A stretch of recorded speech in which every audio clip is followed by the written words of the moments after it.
Hey guys, welcome to Wrestling Days and welcome to today's Unseen video. This is where we round up all the major talking points from social media in the world of WWE, and honestly, this is going to be one of my favourite ever Unseen episodes. That's a big statement, but I know there's lots of good stuff in the fun folder. I know there's lots of news in the WWE folder. And we've got this folder. This is the Wyatt's folder, and it's pretty full because there was a big interview today. So the interview that we're talking about down here is on the Dead Meat channel over on YouTube. It goes for over 50 minutes long. Now, at the time of recording this, it's got about 3,000 views in 5 hours, which is not a great amount, right? That says to me that there is a lot of people that have still not seen this yet, or maybe not aware that this is out there yet. And that's obviously very exciting for us because we can talk about some of the highlights, but I would definitely point you in this direction. I've already retweeted the link, right? So you can get to it via my Twitter account. I'll also put a link in the description to this video. There's no way we can cover everything that's said in 50 minutes, but we can touch the highlights. And if you're a fan of horror, I mean, they spend a long time talking about their favourite horror films from this year and their favourite horror films from the past. This is Rob Fee, who is WWE's, well, here it is, look, Director of Character Development, and Bo Dallas is on this as well. Now, the first thing we're going to talk about is this. So, Dave, shout out to you. He said, I was watching the Bo Dallas Rob Fee Dead Meat interview, and I noticed Rob is sitting in front of the bookshelf from the therapy session, and it is true. That is the therapist's office from Nightbird. And, you know, we obviously made that discovery towards the end of Nightbird. But again, there'll be people that maybe didn't join us at that time. And this offers us a slightly different perspective, a slightly different angle. But we have covered that previously in Unseen. That is the room, the exact same room of the therapist's office. She was kind of sat in the corner down there, and this was that bookcase that you could see. That means the mirror is kind of up on the wall about here, for those that obviously saw this during Nightbird. So, yes, that was the first thing, but there is some major stuff that is spoken about, right? So, Nightbirds, Triple H, Rob says, has just the best ideas. He'll throw stuff out there like, do you think this will work? And then it'll be the most amazing thing you've ever heard. He says that when they did the massacre, when they did that arrival of the Wyatt Sicks, there was about an hour that they kind of had chance to rehearse it, but there were so many cues, there were so many things that they needed to focus on, and then once you've done that, you need to look at this, and then we need to go here. And he was like, it was a lot to remember. There was like pyro in the ceiling. You remember like the sparks from the ceiling? That was like little pyro. Like they needed to make sure they got that, and they needed to see all the different members of the group, of course.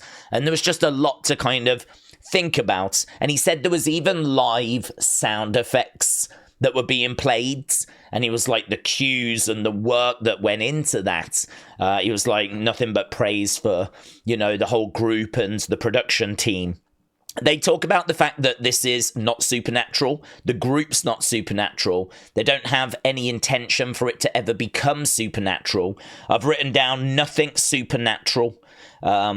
And so it really looks like we're not going to go down those paths. And actually, there are a few moments where they talk about supernatural elements and why we've moved away from that now, which was quite interesting to hear.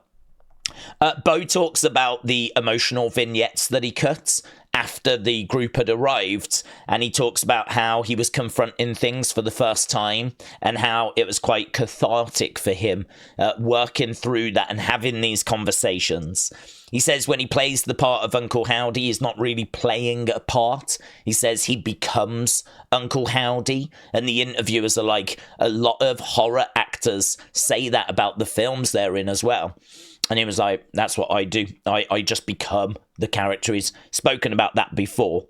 He spoke about how Bray used to love Leatherface when he was a kid. And he says that Bo got closer to Rowan really after Brody Lee passed away. But obviously after Bray passed away, they got even closer.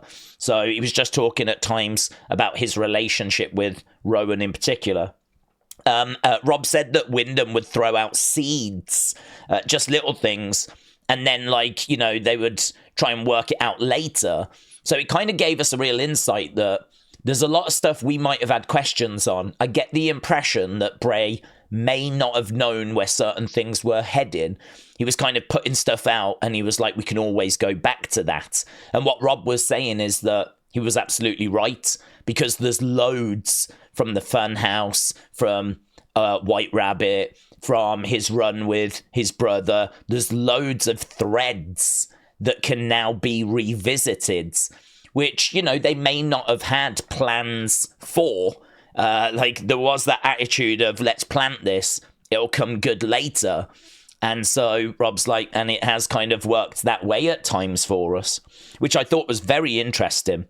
I think the idea of everything being meticulously planned, we're kind of getting the impression that that's not quite how this worked at all times. I mean, sure, there was things that were planned, but some stuff was just planted, and then we can always go back to it if it fits. Rob says that he can then call back to the things that Bray started. They spoke about having plans with Karrion Kross before Bray passed away, and of course Karrion has been touching on that. I think Karrion was scheduled to be an opponent for Bray before Bray passed away. Karrion's also hinted that he might have been brought into some sort of group at some point, but there's no mention of that here. There's no evidence of that we've seen. It could absolutely have been something that was discussed, though, like maybe he was going to be an enemy, a foe, and then maybe he was going to kind of join them as part of a faction. But again, we've only really got Karrion's word for that at the moment, and there was no mention of that here other than they were working on plans with Karrion Kross before Bray passed away. They said that Nightbird was just given to Rob Fee and Taylor. Basically, White Rabbit, there was a few other people involved, but it was so successful that Triple H was like, just go crazy. And it was amazing. They said, here we go, they did a lot of shooting in Brooksville. So in between Brooksville in Florida, where Taylor lived and his whole family lived, and Tampa, which isn't too far away, there is this place, Sir Henry's Haunted Trail. And they said they reckon about 90% of what we got in Nightbird was filmed here. Loads of little places. It's like a haunted experience, right? And there's loads of like really cool places that you can film, and like, you know, really good looking stuff. So here's one of them. So this building here, I mean, obviously we would only see elements of it or quick flashes of it, but I'm wondering if this featured at all. I'm wondering if like we maybe saw the doors of this, or we maybe just got like this central bit. I feel like there's a lot of digging that could be done here. Like maybe this cabin here was something that featured. Yeah, I'm thinking more when like the letters were delivered, or what about when Nikki was like inside some space with all those candles? You remember the whole bride thing? Could that have been filmed here? I mean, they said 90% of what we were seeing in Nightbird was filmed in this location. I think this is now a must for anybody that is in the Florida area. Like, how do you not want to visit this place now?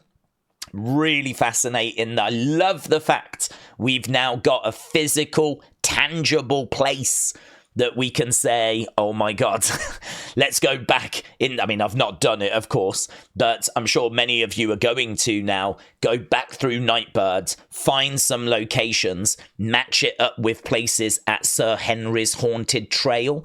I'd be interested to know if this was one of them. If this was like ever used. I can't quite picture it in my head, but this feels like a pretty centerpiece, doesn't it? This feels like one of the biggest items they've got. So, yeah, amazing. I love that. That's the stuff I absolutely love. Really getting some tangible answers as to where these things were filmed, you know? So, yeah, I love that. And they said that there was so much there. They were getting so excited. I would not be shocked if more gets filmed there in the future. They said they were going around going, oh, we could use this, we could use that. Like, they saw all these different places, these different things, and they were getting really excited about all the possibilities. So I wouldn't be shocked if they do go back and film more stuff there. So, yeah, love that. Then they were talking about the online reaction to Nightbirds, and they were saying how amazing it was, how some of the people that had worked stuff out should, try and work cold cases and help the police, and they were just blown away by the reaction. And actually, it was so good, WWE were like, we need you to extend Nightbird for 4 weeks. Is that possible? And they were like, oh my God, we would love to. So they were really excited to kind of keep that going. I remember there being a little bit of frustration, actually, at the time, but I suppose in a way that explains everything, doesn't it? That it was extended by 4 weeks. So really interesting. The original Howdy was influenced by Barry Windham, which we did think that.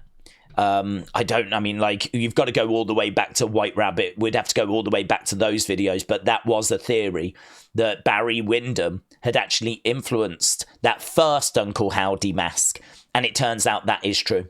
So their real life uncle actually inspired the first original look for Uncle Howdy, and that was all Windham that was putting that together.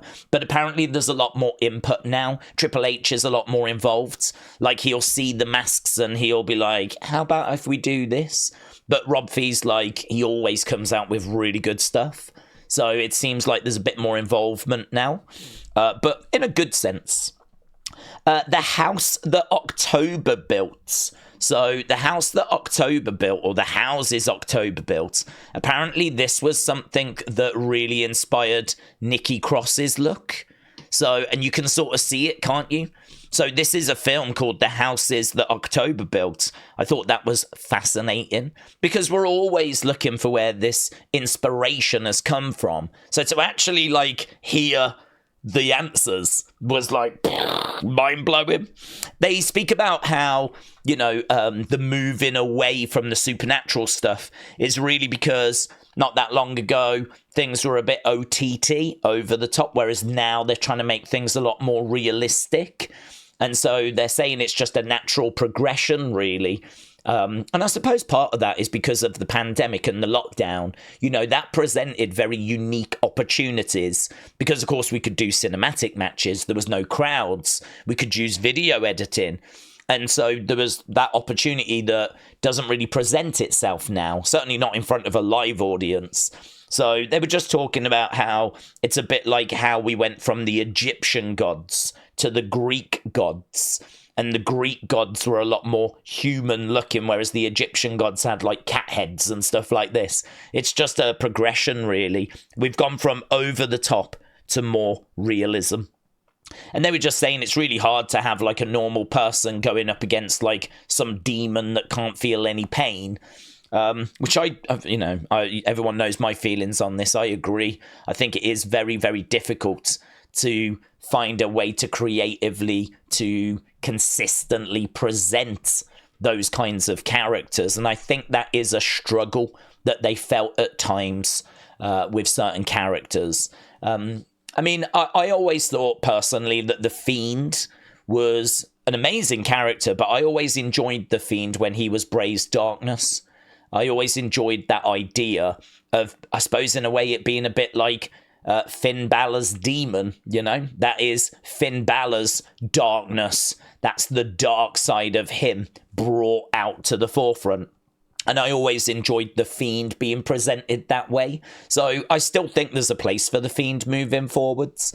But maybe it would be less supernatural than what we saw previously. They were just talking about, again, that realism. Why weren't the police called when The Miz was kidnapped? And they were like, well, they let him go, basically. So before the police were contacted, he convinced them to let him go, which is why the police never got involved. So I kind of liked what Rob Fee was saying about how he was considering all these aspects. there's a lot of thought that goes into this stuff, which I thought was great. Then, as well as that, they were talking about some of the big inspirations for Nightbirds. So, Nori the Curse, which I've never heard of. I'm sure many of you have. The Poughkeepsie tapes I've actually watched. So that's a very good film. And then the other one is one that has been mentioned before, Local 58 TV. So this is on YouTube. I don't know if it lives anywhere else. But I mean, you can see the kind of imagery. And then it will have like static and then words on the screen. I mean, it is just absolutely Nightbirds. When you look at these clips, you can just absolutely see that this is Nightbird stuff, right? So this channel, Local 58 TV, we have spoke about it before. But it was just great to get it confirmed that, yeah, this was a real big inspiration. Lots of Bible references were included. Taylor talks about being brought up very religious, but also Rob was a Christian youth pastor, and he said he did that for like 10 years. So they put the odd Bible reference in there. And then I remember, I think it was on one of the Unseens that we actually had this character as part of the thumbnail, and we spoke about it, this Randal Flagg from The Stand. And we know that Stephen King was a big inspiration to Bray. Well, apparently Bray was big on The Stand and on Randal Flagg. And they tell this story about how Bray met this like high up executive, and he was like talking a million miles an hour, and they were a bit bamboozled. And at one point he was like, "Do you know Randal Flagg out the Stand?" And Rob was like, "She ain't gonna know this," like this really obscure reference. And so apparently that's like a bit of a joke, really, between Taylor and Rob. Like, do you know Randal Flagg out of the Stand? And they were able to get a little Randal Flagg reference into the current storyline with that "My Life for You," which apparently is something he says. And I think that, you know, we've spoke about this before. I know this has been on the thumbnail for a previous Unseen because we found that connection, the community found that connection, and it led us to this. So, yeah, again, just great to have that kind of confirmed, really. And then other than that, talking a lot about films, their favourite films, things they've enjoyed this year, just like little bits and bobs, really. I'd say those for me were the highlights that we've just spoke about, but I mean, they go on for over 50 minutes, so there's no way we'd be able to cover everything. So I really do urge people to go and check that interview out.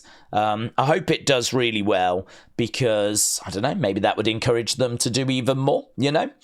Maybe like Rob could like do more, make more appearances. Same with Bo as well. It's so interesting to get a few answers. I mean, obviously we'll never get any answers from Bray, and they're not going to want to give everything away, but it's just kind of cool to find out a few things, isn't it? And honestly, my favorite thing that we found out, I do really like that, but this place, I mean, whenever I'm in the Florida area again, and I'm sure I'll be there at some point in my life, this for me is going to be a must visit now. So Sir Henry's Haunted Trail. So there we go. That was the Wyatt's folder. I knew that would take us a while to go through, but I hope you enjoyed it. And again, I think it's Dead Meat, isn't it? Let's go down. I want to make sure that we're giving props. It is Dead Meat. Yeah, that's the name of the YouTube channel. I believe that's what the thumbnail looks like.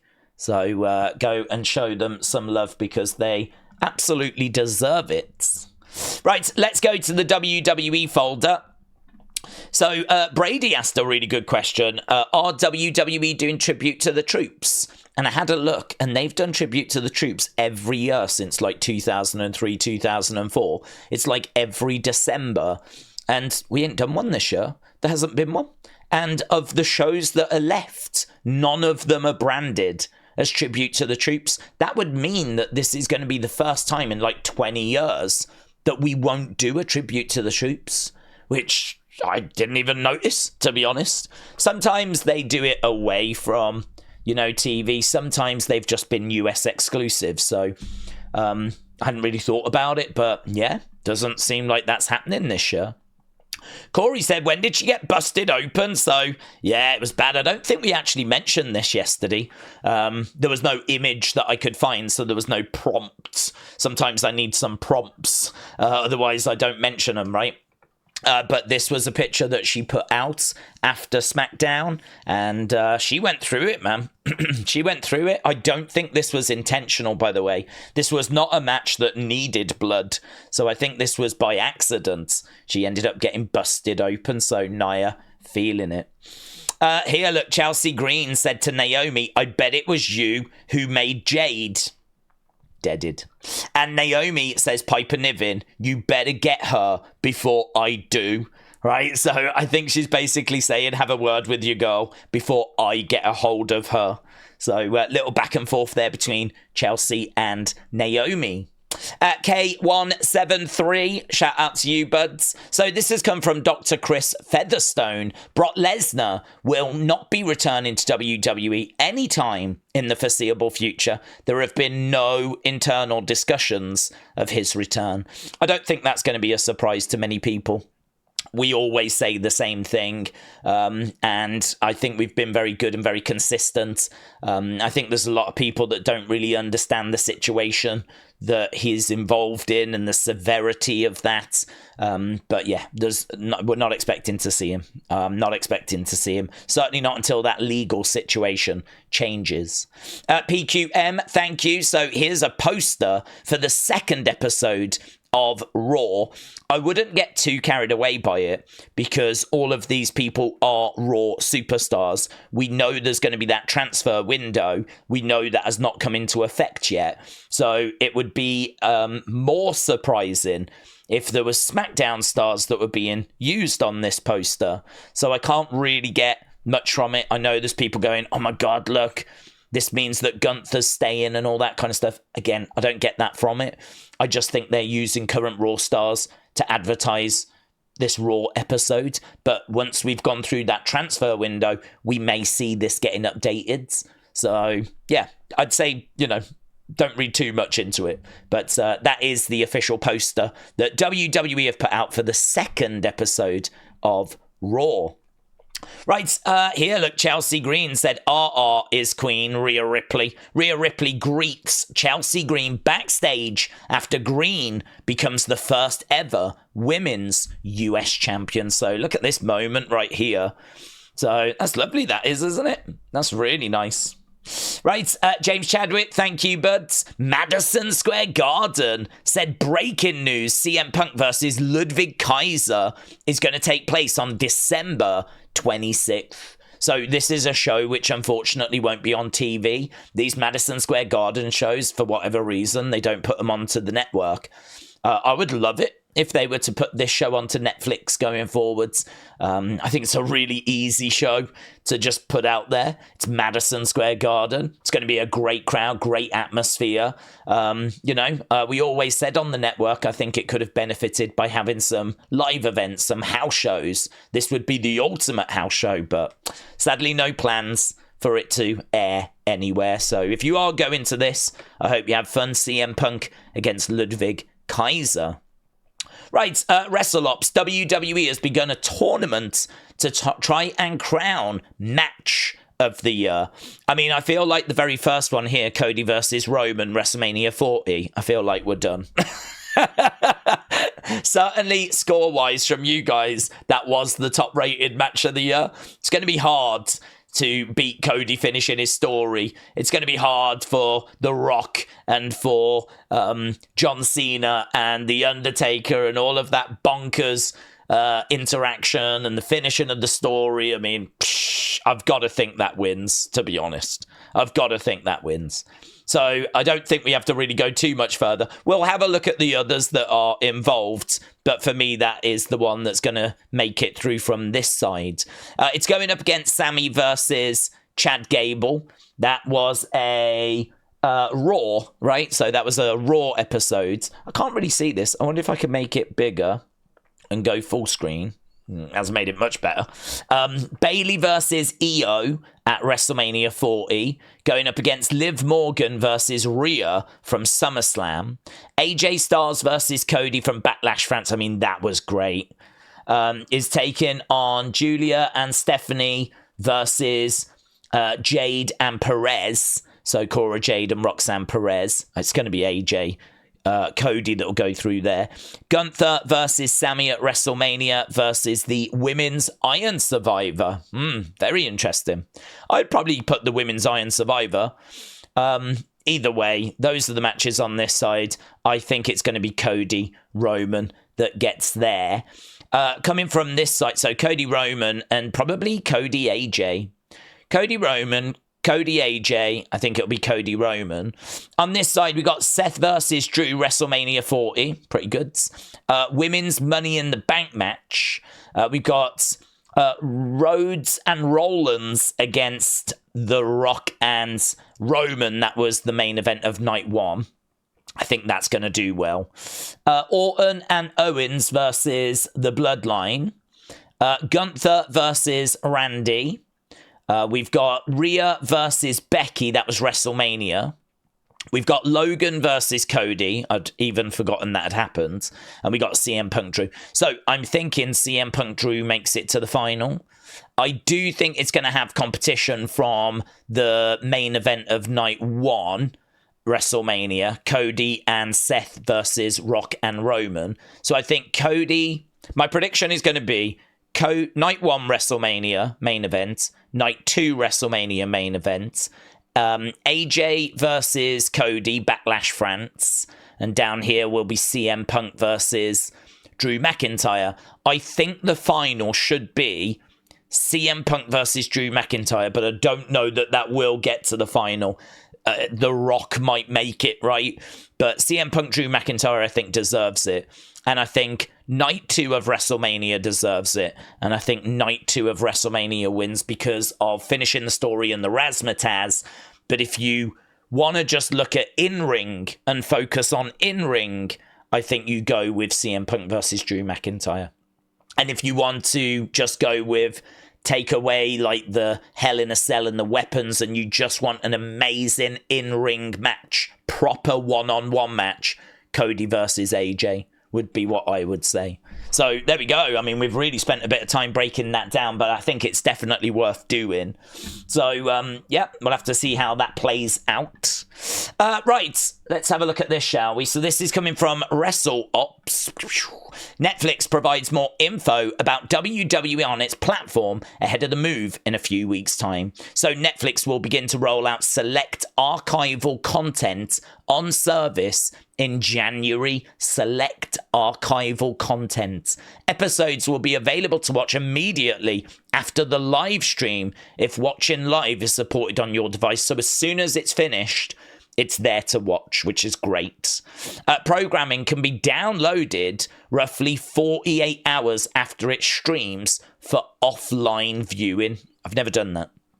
All live events on Netflix are included in all plans, including select WWE programming, depending on your region. So just a little bit of clarity there as to what we can expect from the Netflix move. Right, this was Drew responding. So we need to go to a different tweet first before we go to that one. There should be, and I don't know if it's in this folder, there should be some awards. Did I put it in other? I might have put it in other. I did, because these are Sports Illustrated. So I put it into other, right? So, unfortunately, we're doing a little bit of jumping around, but bear with. So, Sports Illustrated's Pro Wrestling Awards. So, they said their male wrestler of the year was Cody. I agree with that. Their women's wrestler of the year was Toni Storm. I agree with that. Breakout star of the year, Jacob Fatu. I agree with that. Match of the year, Bryan Danielson against Will Ospreay. Never saw it. Show of the year, WrestleMania 40. I agree with that. Story of the year, the Bloodline Saga. I mean, if you include everything this year, yeah, I agree with that. Rivalry of the year, Drew versus CM Punk. Tricky. I just really hate the whole friendship bracelet thing. But there was a lot of great stuff in there as well. So I'm not going to disagree, but I don't feel quite as strongly. Plus, also, some of the matches I wasn't keen on, to be honest. I love their final match. But I thought their SummerSlam match with Seth as guest ref, I actually thought that was quite frustrating. So I can definitely think of reasons why, or areas that I would change and improve. But yeah, I think most people would say this. I suppose you have to go, well, if it's not that, what's the alternative? I mean, Liv Rhea comes to mind, and Cody Roman, or Cody Rock. I still think, have we got a moment of the, no, we haven't. I still love that moment with Cody down in the rain and The Rock whipping him at the end of Raw outside of Cody's bus. Oh, that was amazing. Heel turn of the year, Xavier and Kofi turn on Big E. Best on the mic, Drew, and tag team of the year, Fraxium. I have not really got much to complain about there. There's none there that I feel passionately against. They are absolutely all in agreement, or there or thereabouts, yes. So I actually think that's all right. So let's go back to, shall we, to WWE, because Drew won best on microphone, yeah? Talker of the year. So he had this to say, right? So here, CM Punk's like, whoever cared what Drew said on a microphone, right? And of course, we've just heard his one promo of the year.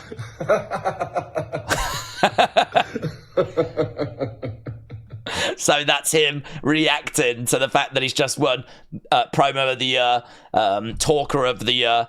And that was after CM Punk said, who's ever cared what Drew McIntyre had to say into a microphone. So there he is, giggling and laughing away. So very good. Bit of a walk, that, but I hope it was worth it, right?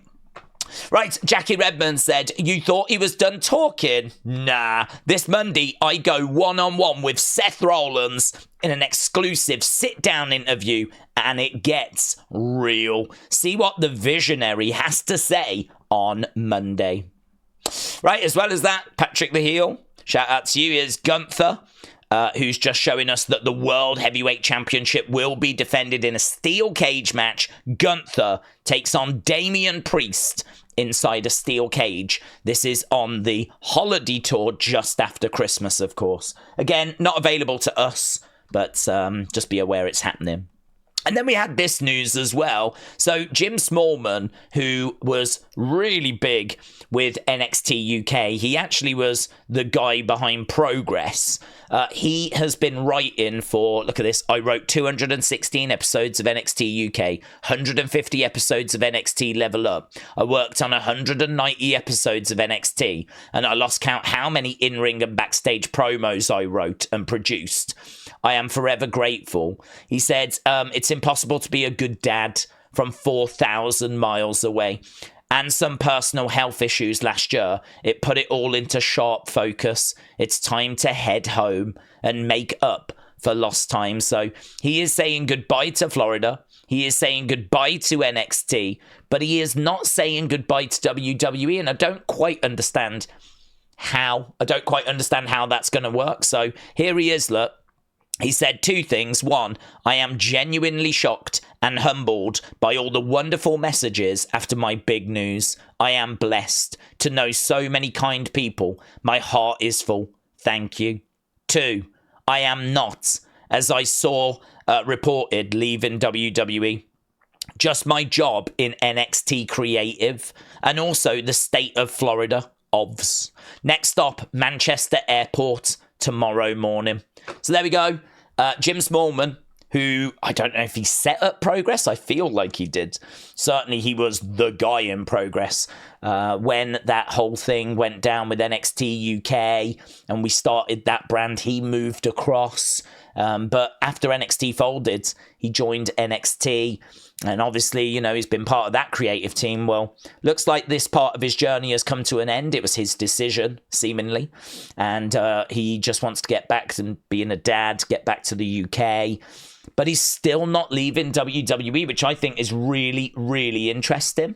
Because I don't know what that means. Like, how is he going to be in the UK but still work for WWE? They do have offices over here, in all fairness. But he's obviously not going to be working on creative, so what's he going to be doing? I don't know, is the answer. Raymond, shout out to you. Let's go into the community folder. So Raymond said, I must be lucky because I got a like from Dustin Rhodes and a repost from Sammy Guevara. Well done, my friends. Love seeing people having like a bit of love shown from the wrestlers. TJF said a massive thank you to the soon first ever Intercontinental Women's Champion for the follow. So TJF actually getting a follow. I can click on this and the picture of the follow is on there, so they're not just saying it, right? Yeah. There we go. Amazing. TJF 1983, well done. Oh my God. Wrestling Days. Shout out to you, buds. So I don't know if you know Wrestling Days. He is, I think he was voted most sexually attractive YouTuber 2024, 2023, 2022, 2021, 2020. I don't know. Yeah, I'm sure he was. But anyway, got a follow from the Jumping Bomb Angels. And this is all because people were getting in touch saying, oh my God, the Jumping Bomb Angels follow me. So I was like, oh no, I'm jealous. And they said, don't be. Don't be. And then they gave me a follow. Honestly, I'm not joking. The Jumping Bomb Angels versus the Glamour Girls from the Royal Rumble. I think it's like 88. I'm pretty sure it's 88. That is, like, legit one of my favourite matches. And I also loved the fact that when the women's tag titles were introduced, people were like, who's going to be the first women's tag team champs? And if you're a wrestling nerd, you could be like, actually, we had women's tag titles in the 80s. That was me. Actually, have you never seen the Jumping Bomb Angels? I was a nerd like that. But honestly, if you've not seen the match, like, considering it's late 80s WWE women's wrestling, like, as long as you look at it through that lens, it's awesome. It's so good. So I love the Jumping Bomb Angels. I was so in love with what happened here that I was, like, looking on Pro Wrestling Tees for their merch and everything. But we really started something because, obviously, I posted this showing that they'd followed me. And then I think a load of people reached out to them and then they got follows as well. So what I would say is you're not really part of this community unless you've got a follow from the Jumping Bomb Angels, right? You can be a guest. You can be a visitor. You can sort of hang around with our community, but you can't really be in our community unless you get a follow from the Jumping Bomb. That's the new rule now. That's the new rule. So Billy's in. Look, they followed me a while ago. I usually give them a shout out, but I haven't in a while. So Billy got a follow. They follow 1,900. They've got 2,200. They're pretty good at following people back, to be honest. So I'd love to help them boost that number a little bit. So there you go. If you want to be a cool kids, yeah, then you got to get that. You got to get that follow, like TJF 1983 as well, getting a repost and everything. Amazing. Look at this. Goats, mates. TJF as well, getting that follow.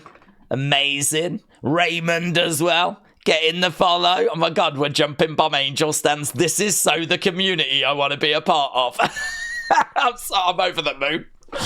This is like the greatest thing that's ever happened to this community. Do you know how cool we are?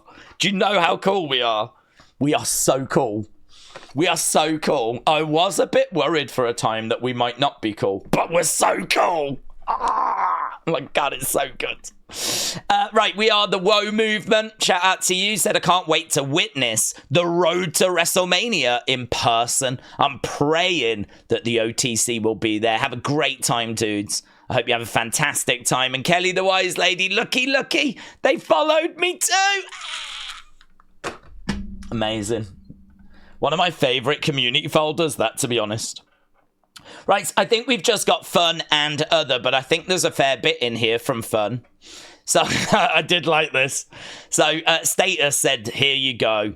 Right, so people have been asking for it. There is Zilla. Johnny said Zilla has finally arrived in WWE. Godzilla. It is true. Everyone's like, where's Zilla? Where's Zilla? I mean, they mean Zilla Fatu, but I do like this trolling from Status. You want Zilla? You've got Zilla. Right, King Yeet newsletter shout out to you. So here's the Rock look. Stone Cold, beat him. Hogan, beat him. John Cena, beat him. Paper. Oh, we all know that Paper beats Rock. Love that. Thought that was great. Right, here is Cody. I got tagged in this quite a bit, so Ella, thank you. I just want you guys to know how amazing this is and how hard you've worked. All of you should be so proud. Put your tip down, Shayna. See it? Gosh.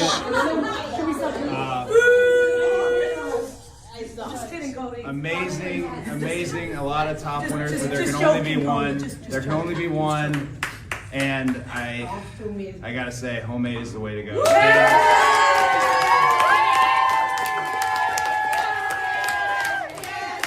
Candice. There we go. So they had a Hollywood ugly like holiday sweater jumper contest, and Candice made this herself. And so Cody was the person that picked the winner, and he went homemade. And so Candice picked up the sweet dub. So there we go. Good little clip, that. Good little clip. Right, this is Drew's music, and this is someone that is cosplaying as Drew. So Drew's music's playing. Here comes the Drew cosplay guy, look. Comes walking out. This thing goes for like 1 minute 23. Takes a step forwards. He's really getting into the character. Oh, it's getting all kind of ready to go. Wow, look at that. Look at them special effects. Oh my god. It's like Avatar levels.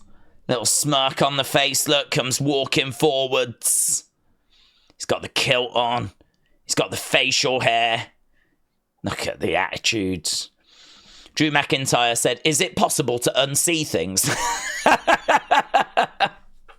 Yes. Princess Kutabich said, so cute. I want to vomit. So here's AJ Lee and CM Punk. They've wrapped their Christmas presents in Larry wrapping paper. How about that? They've got their own wrapping paper. Kelly the Wise Lady, thank you. So here, look, Grayson Waller says, hi, Nick Aldis. Since you failed to respond to private messages, guess I have to do this publicly.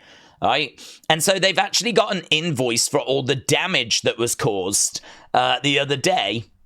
And this totals something quite considerable, 50,000. So 10-foot lighted LED palm trees times 2 is worth 10,000. Torn custom Grayson Waller effect carpet, 15,000. Emotional pain and distress. They only wanted 10 grand for that. Custom light fittings, 15,000. This thing totals $50,000, right? Nicholas, as general manager of Friday Night Smackdown, you are liable for any costs incurred due to damage caused to the Grayson Waller effect set. Braun Strowman's actions on the 20th of December edition of Friday Night Smackdown led to irreparable damage to elements of the Grayson Waller effect set. This was also accompanied by severe mental distress to both Grayson Waller and his close personal friend and tag team partner, Austin Theory. Braun Strowman's heinous actions show a lack of duty of care by you as general manager of SmackDown. And we feel that financial compensation is the only way to deal with this issue. Please make this payment before January 6th, Monday Night Raw's debut on Netflix. We will accept cash, cashier's check, Bitcoin, or hook to a coin. You don't want that, mate. You definitely don't want that. Hook to a coin. Very good. Very good. Right, and Nick Butcher said, yes, it is WWE related. Jim Cornette worked for WWE at the time. So check this out. It is a Jim Cornette pizza advert. Hey everybody, Jim Cornette here with the gang at Wick's Pizza, the home of the Big Wick, now an official sponsor of Ohio Valley Wrestling. Wick's Pizza delivers their entire menu. Choose from 24 pizza toppings or 6 different specialty pizzas, cheese bread, breadsticks, and Wick's wings, 4 kinds of salads, 15 different hot sandwiches, lasagna, spaghetti, even desserts like their trademark tie-dye cheesecake. Call now and see why Wick's Pizza was voted best pizza in Louisville 5 years in a row. I wonder if he still goes. So there we go. Jim Cornette doing a little... Of course he was doing a pizza commercial. Of course he was. So there we go. Pretty fun. I've never seen that before. So Kim's Chains, thank you. Okay, let's go other. So yeah, look at this. PW Nexus said grateful we didn't get this version of him. Ryan Satin said, I'd like to use this opportunity to remind everyone that before Braun debuted, there was a pitch to give him a magician gimmick named Braun Showman. I never knew this. I never heard about this.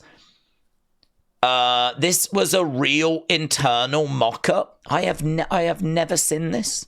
Is this real? Like, PW Nexus said, grateful we didn't get this version. I have never heard of this. Braun Strowman was going to be Braun Showman and he was going to be a magician. This is coming from Ryan Satin and it's been retweeted by PW Nexus. So, honestly, you know as much as I know. I have never seen this. I have never heard of this. There we go. Right. Yeah, we got this as well. So Lyra, of course, was in Ireland at OTT. There's an image of her with Jordan. Said it was great to see Lyra back at OTT Wrestling. Here she is, look, making her entrance. So Julian Week said, this is cool. You can see how much fun Lyra is having.